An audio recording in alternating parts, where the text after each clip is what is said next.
Video संख्या 6 lesson 7 आपका Tudor मल के बारे में हम पढ़ रहे थे। भू राजस्व प्रणाली में कैसे क्या काम उसने किए, जिसके परिणाम स्वरूप अकबर की जो भू राजस्व प्रणाली थी उसका विशेष जो है परचम मुगल काल के अंतिम समय तक लहराता रहा। पहला जो काम किया उसने वो था भूमि की पैमाइश का। मौलिक परिवर्तन जो है टोडरमल लाना चाह रहा था कि राजस्व व्यवस्था में जो है मौलिक जो है परिवर्तन लाया जाए। वह ये जानकारी लेना चाहता था कि इस साम्राज्य में कितनी जो भूमि है वो जोत के योग्य है। जोत मैंने आपको बताया था कृषि योग्य है, जिस पर खेती की जा सकती है। कितनी भूमि जो है कृषक के नियंत्रण में है और कितनी भूमि राज्य के या सरकार के नियंत्रण में है। ये सब वो आंकड़े लेकर योजना बनाना चाह रहा था कि कैसे फिर पूरे राज्य को एक योजना दी जाए। ये सब वो चाह रहा था। ये सब काम वो पैमाइश का जो काम था या अन्य जो काम थे जो है कर चुका था शेरशाह के काल में भी। शेरशाह के काल में आपको पता है, हम पढ़ के आए हैं कि सिकंदरी गज का प्रयोग होता था, जो कि बांस का बना होता था। बांस का जो बना होता था उसके दोनों तरफ आपको पता होगा कि जो टुकड़े लगे होते थे वो जमीन के साथ लग कर छोटे हो जाते थे, जिससे मापन में नपाई में जो है त्रुटि रह जाती थी, गलती रह जाती थी। तो अब उसने क्या किया, लोहा जो है लगवा दिया ताकि वो घिसे ना। दोनों तरफ उसके जो सिरे थे उस पर लोहा लगवा दिया गया। दूर तक की जो लंबाई का मापन था पहले वो रस्सी से किया जाता था, रस्सी का जो है प्रयोग होता था। अब उसके स्थान पर भी जो है इसने लोहे की जो है जरीब, उसके स्थान पर लोहे की जरीब का जो है हम पढ़ेंगे, जरीब का जो है प्रयोग होने लगा था। ये लोहे की थी और इसमें कई जो है कुंडों से जुड़ी होती थी, और जिससे जो है दूरी की लंबाई की जो पैमाइश थी वो करना बहुत आसान हो गया था। इससे ज्ञान जो है पाना, उसका निशान लगा पाना, सब कार्य जो है आसान हो गए थे। पहले सिकंदरी गज का प्रयोग होता था जो 32 अंगुल का होता था, अब आपका 40 का आ गया।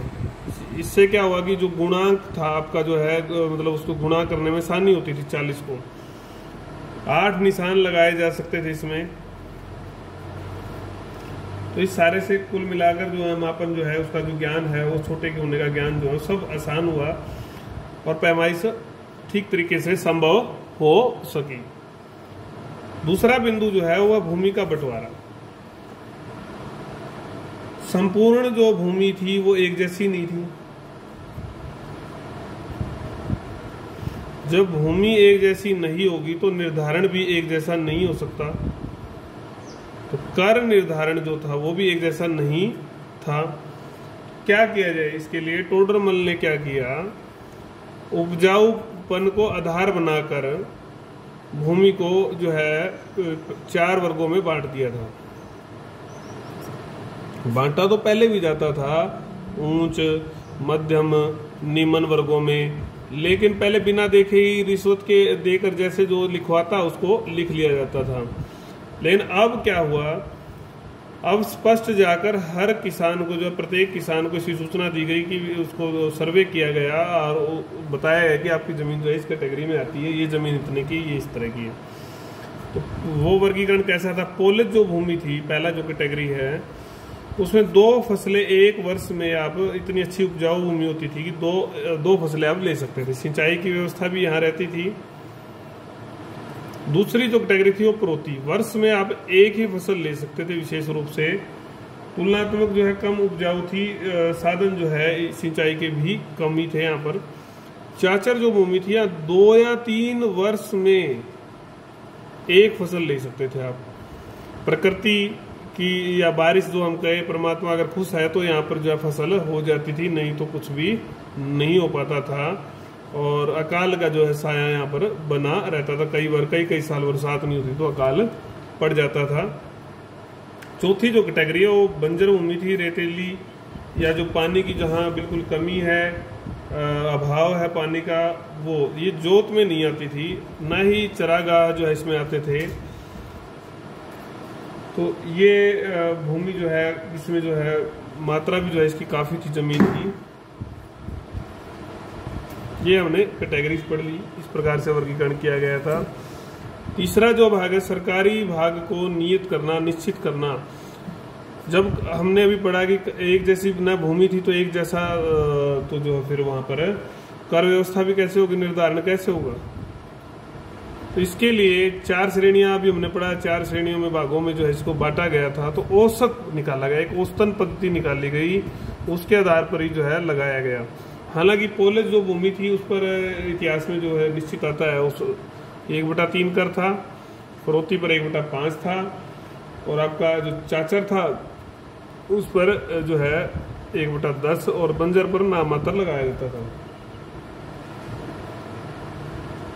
तो अब एक उदाहरण देंगे हम औसत विधि के बारे में। देखो किसी के मान लो 15 बीघे जमीन है, उसमें से 5 तो है, ये हम पोलज की बात कर रहे हैं मुख्य रूप से। पोलज में कैसे करते थे, 5 ऊंच है, 5 मध्यम है और 5 निम्न है। तो तीनों का जो उत्पादन मान लो पहले 5 किलो का उत्पादन जो है आपका 25 मन है, फिर इनका 20 मन है, फिर इसका जो है 15 मन है। तो तीनों का जो है जोड़ कर जो है 60 मन हो जाता है। तो 3 तरह की जो भूमि थी तो 3 को इससे भाग देता तो 20 मन जो है आपका निकाल लेता है। 5 किलो से जो है मतलब औसतन 20 मन जो है ले लेंगे। तो इससे किसानों ने भी इस पद्धति का समर्थन किया, क्योंकि इससे जो है कर की जो औसत है वो ठीक आती थी, जिसको दे पाना वो ठीक समझते थे, उचित समझते थे। तो इसका किसानों ने भी समर्थन किया। लगान धन में दो या उपज में दो, किसी में भी दो, स्वतंत्रता दी किसानों को कि आप दोनों ही रूपों में, जिन्स के रूप में और नगद के, जिन्स अनाज को कह रहे हैं, दे सकते हैं। इससे बिचौलियों को जो है मतलब सस्ती दर पर जो है अनाज नहीं बेचना पड़ता था किसान को। पहले क्या होता था कि वो दोहरा उसको नुकसान होता था। इस आपको नगद जमा कराना है तो उसको जल्दी बेचना पड़ता था, बाजार तक जाता और देना पड़ता, और कई बार इस सारे में देरी हो जाती तो उसको हर्जाना भी भरना पड़ता, नुकसान होता। तो लेकिन अब सरकार ने कुछ किया कि मूल्य जो है, फसल का मूल्य जो है निर्धारण करने का भी एक औसतन पद्धति निकाल ली गई। उसमें क्या किया गया, 10 वर्षों का जो औसतन मूल्य रहा है उस आधार पर जो है खरीद लिया जाता था अनाज। और अनाज जो है विशेष रूप से फिर वो सीधा सरकारी गोदामों में ले लिया जाता था। तो इससे बिचौलिए जो है समाप्त हुए, बिचौलिए समाप्त हुए। टोडरमल का मानना था कि सीधा जो संबंध है सरकार का जो है किसान से होना चाहिए, और इसका लाभ जो है सबको मिला, किसान को भी मिला और सरकार को भी मिला। कर इकट्ठा करने में सुविधा हो गई सरकार को, ज़्यादा जो है परेशानी नहीं आई।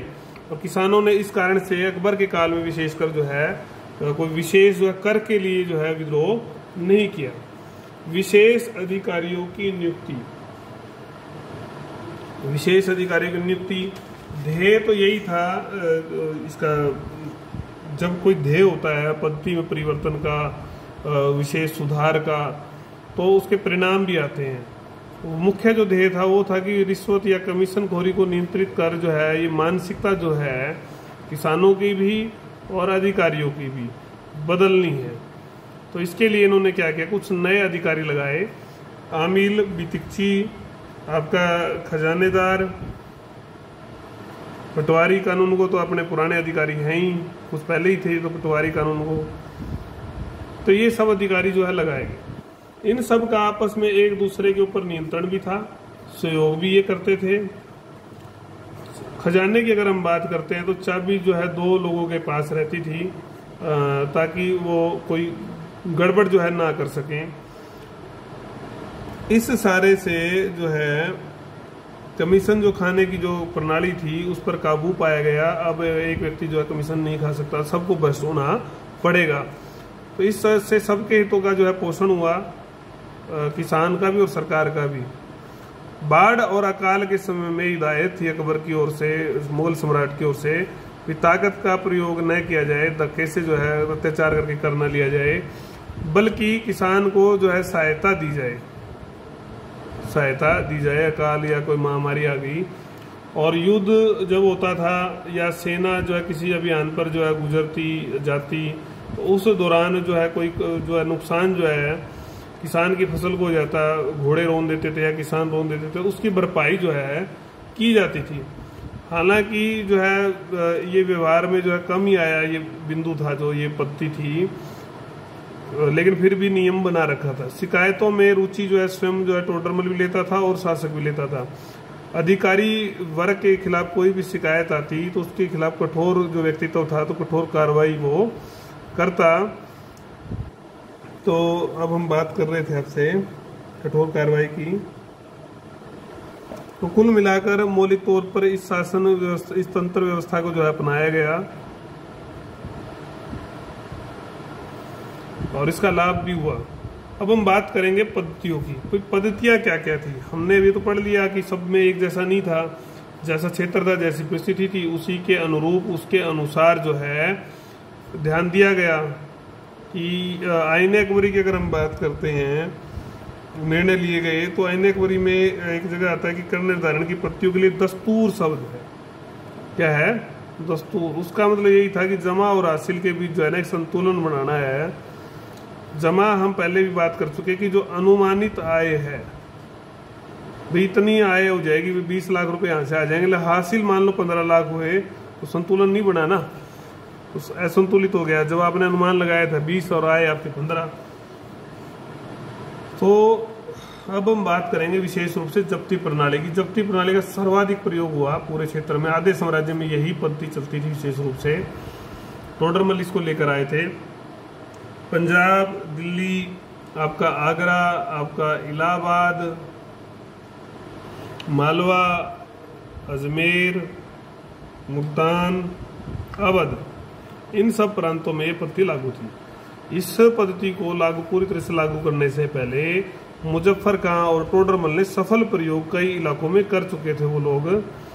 कृषक और सरकार के बीच इस पद्धति में होता क्या था, कृषक और सरकार के बीच एक समझौता हो जाता था, और वो जो समझौता होता था वो 5 या 10 वर्ष एक निश्चित समय सीमा होती थी, उसके लिए होता था कि हम इस समय में आपको कर जो है देते रहेंगे। कर जो है पूरे वर्ष में 2 बार लिया जाता था, 2 बार वो लिया जाता था। इसमें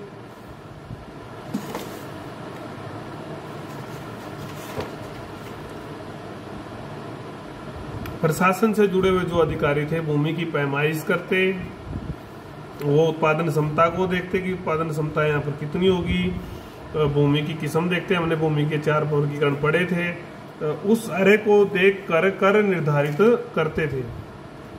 इस सारे काम में जो सबसे बड़ी इंपॉर्टेंट भूमिका थी वो जमींदार की, पटवारी की, कानूनगो की, मुकद्दम की होती थी, क्योंकि इन सब के पास ही रिकॉर्ड भी जो है सारा उपलब्ध होता था। यही लगान कुल मिलाकर तय करते थे। अब 2 चीज जो है होती थी, ये भी हम पढ़ चुके, पट्टा और कबूलियत। पट्टा क्या था, सरकार की ओर से जो है मतलब होता था कि भाई आपके साथ ये करार हो गया है किसान के साथ, और कबूलियत जो है वो देगा कि किसान जो है हस्ताक्षर करेगा उसमें।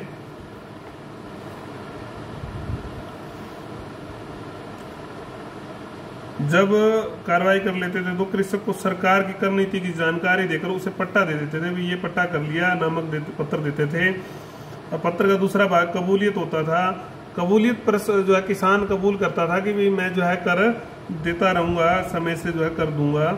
उस पर कृषक के अक्सर ही अंगूठा होता था, स्वीकार करता था सारी शर्तों को, ये कबूलियत होती थी, कबूल कर लेना। और उस कबूलियत में यह भी लिखा होता कि अगर असामान्य परिस्थितियां आ गई, अकाल आ गया, तो मैं जो है सरकार से सहायता भी मांग सकता हूँ, सरकार जो है सहायता भी करेगी। लेकिन इसका कम ही प्रयोग हुआ व्यवहार में, क्योंकि सहायता कम ही मिल पाती थी। अब हम बात करते हैं कि कर की जो दर थी, मोरलैंड कहता है कि वो 1/2 से 1/3 तक कर की दर रही, जबकि आईने अकबरी कहती है कि 1/4 जो है लगभग 25% जो है कर फसल से लिया जाता था। तो ये हमने जब्ती प्रणाली के बारे में पढ़ा। अगली जो वीडियो होगी आपकी वीडियो 7, उसमें हम पढ़ेंगे गल्ला बख्शी प्रणाली के बारे में, नस्क या कनकूत प्रणाली के बारे में, फिर इस प्रणाली की गुण व दोष।